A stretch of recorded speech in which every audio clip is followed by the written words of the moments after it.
Bienvenue sur Horizon News, vous informez vite, bien et sans détour. Ce soir, un député présent dans l'hémicycle brise le silence et raconte l'impensable.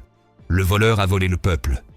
Il révèle en direct comment un scrutateur l'a physiquement agrippé dans le noir total, comment les bulletins non ont disparu pendant les coupures d'électricité et comment le résultat final a été truqué sous les yeux du ministre de la Justice. Un témoignage choc, minute par minute, qui accuse ouvertement un vol de la Constitution béninoise. Vous allez entendre des détails que personne n'ose diffuser. Restez jusqu'au bout, c'est historique. Si vous refusez que cela reste impuni, abonnez-vous à Horizon News, activez la cloche, aimez et partagez massivement. L'Afrique a besoin de vérité. Moi, c'est l'honorable Wassan Garibia Sika Kabel.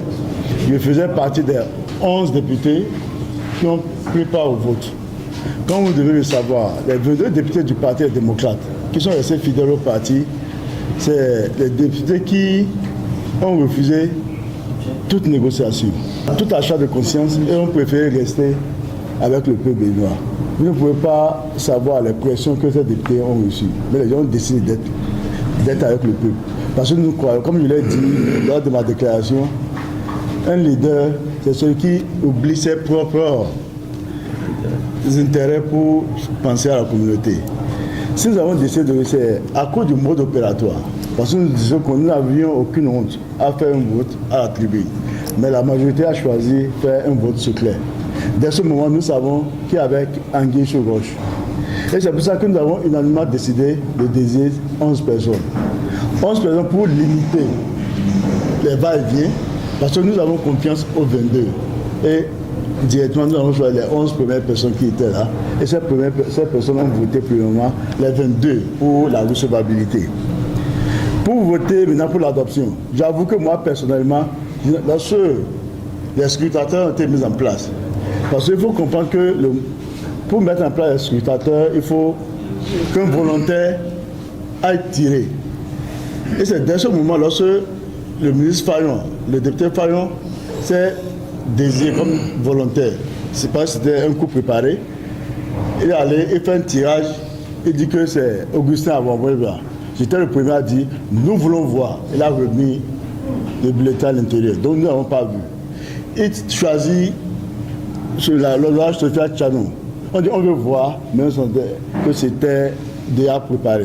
Pour cette raison, je me suis déplacé personnellement pour aller rester un peu à côté, pour essayer de mieux voir. Lorsque le vote venait vers la fin, l'honorable Augustin Awamwebla s'est levé pour sortir. Une seconde, c'est finalement qu'on a compris qu'il était allé préparer le jeu. Il rentre, il se déplace, en tant que scrutateur, il se déplace pour venir à mon niveau. Et c'est en ce moment, il vient à notre niveau, la première rangée où il y avait le député Wassan Garibia Sika que je suis, le député Ogon et le député Adeshoka Gafari. C'est en ce moment que le Coran est parti. Il n'a plus la lumière. Et sa réaction, c'est qu'il s'est agrippé à moi pour m'empêcher de me lever. Je le dis, dans le noir. J'ai dû me décarcasser pour pouvoir me retirer et aller vers le présidium. C'est là que la garde rapprochée du président de l'Assemblée nationale m'a bloqué pour m'empêcher. Donc, on a fait près d'une minute sans avoir une vue sur l'une. Et ça, on n'a pas crié. On sait que ça ne peut pas continuer. On n'a pas crié au vous. Ce qui est intéressant au niveau du Parlement, c'est que tout est enregistré. Tout. Vous allez voir qu'il y a des bribes d'informations qui vont essayer de mettre pour essayer de mettre. Tout est enregistré et n'accepteront jamais de monter la bande. Lorsque il y a quelques jours, on votait le rapport d'activité du président de l'Assemblée nationale, il était dit que le direct était revenu, que les dispositions sont plus dans ce sens. Mais bizarrement, subitement, hier, le direct est parti, on n'a pas pu voir. Donc c'est pour vous dire ce qui a été joué. Parce que j'étais convaincu que j'étais en alerte, j'irai vous rapidement voir ce qui est passé. Augustin Awamwebla m'a agrippé pour m'empêcher d'aller voir. Et mieux, lorsque on a commencé le comptage, vers la fin on est resté. Et c'est là qu'on voit, en notant les pictogrammes, comme on le dit, LD, le vote non était au nombre de 18 et le vote oui au nombre de 90. Alors qu'on est 109 votants. C'est là la supercherie a été prouvée. On n'a pas crié. Il y a 108 votants, au lieu de 109. Il a coupé le Coran encore. L'honorable Wassangari Abdelkader, l'un des 11 députés présents au vote secret, témoigne. Les 22 élus, les démocrates ont tous voté non, malgré pression et tentative d'achat de conscience. Pour sécuriser le scrutin, seuls 11 déposent des bulletins avec procuration. Mais tout bascule. Un scrutateur de la majorité l'agrippe physiquement, dans le noir, lors d'une coupure d'électricité ciblée, le direct vidéo est coupé, la salle plongée dans l'obscurité. Au dépouillement, seulement 19 noms sont comptés au lieu de 22 et le total passe mystérieusement de 109 à 108 votants. Le député dénonce un vol, pur et simple, appelle les anciens, président de la conférence nationale, à se prononcer et annonce que l'opposition saisira toutes les instances légales. La suite de ce témoignage choc arrive tout de suite. Et c'est en ce moment que le scandale essaie de mettre, comme lui n'est pas un habitué du vol, il n'a pas eu l'intelligence d'effacer les 18 pour mettre 19. Il a juste mis une croix sur les 18 et mettre 19. Et c'est là, on a dit, ça c'est du vol, ça c'est du vol. Et dans le brouillard, le président s'est levé. Personne n'entendait pour ce qu'il disait que le vote est passé de 109 votes à 90 pour le oui, et 19 pour le non. Donc c'est ce à quoi nous avons vécu ce matin pratiquement. Mais je voulais aussi faire une précision au niveau du Parlement. Le Parlement est hermétiquement fermé. Cette coupure, c'est la nuit noire. On ne voit pas.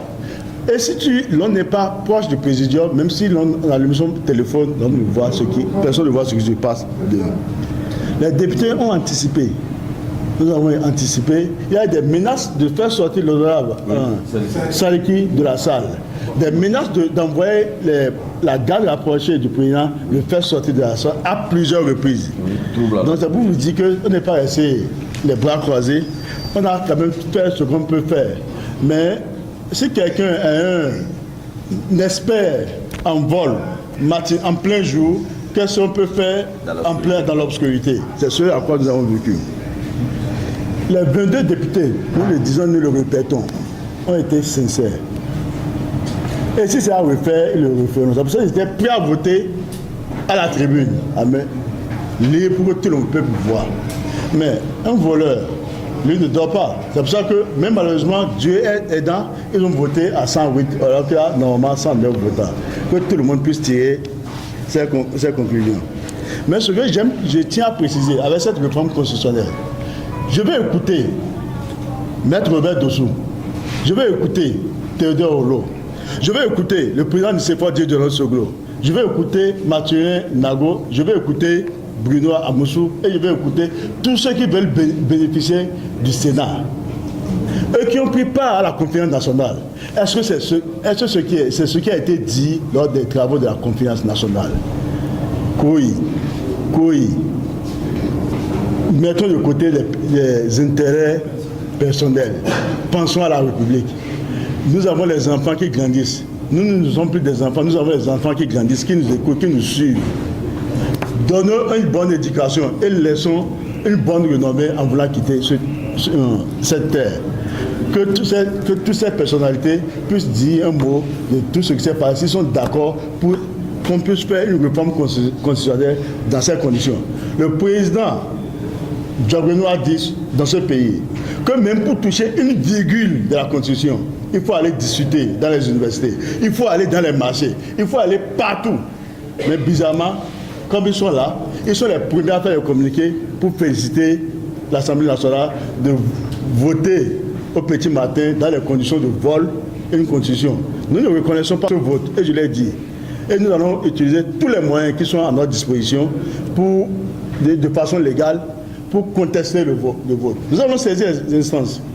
Nous allons parler au peuple pour que le peuple sache ce qui s'est passé et que chacun prenne ses responsabilités. Mais je tiens à préciser, avant que Laurent Sariki ne parle, c'est Laurent Sariki Raoufou qui a gardé la procuration du président Éric Moundété. Éric Moundété, Laurent Achadé, tous les autres, Laurent Sono Boké, Laurent Bidofi, sont tous avec nous, ils sont restés à côté parce qu'on s'est dit qu'il fallait alléger. Et tout le monde, ils auraient pu être dans la salle comme à notre place. Mais personne n'a trahi le peuple. Le voleur a volé le peuple. Je vous remercie. C'était Horizon News, vous informer vite, bien et sans détour. Le voleur a volé le peuple. Avec ce témoignage glaçant d'un député présent sur place, l'opposition béninoise refuse catégoriquement de reconnaître la révision constitutionnelle votée dans l'obscurité et promet de saisir toutes les instances légales. Le Bénin est à un tournant. Dites-nous en commentaire, après ces révélations, croyez-vous encore que cette réforme est légitime? Ou assistons-nous à un hold-up institutionnel? Votre avis compte. Si vous voulez que la vérité continue d'éclater, abonnez-vous à Horizon News, activez la cloche, aimez et partagez cette vidéo sans attendre. L'Afrique mérite qu'on ne baisse pas les bras. À très vite pour les prochains rebondissements.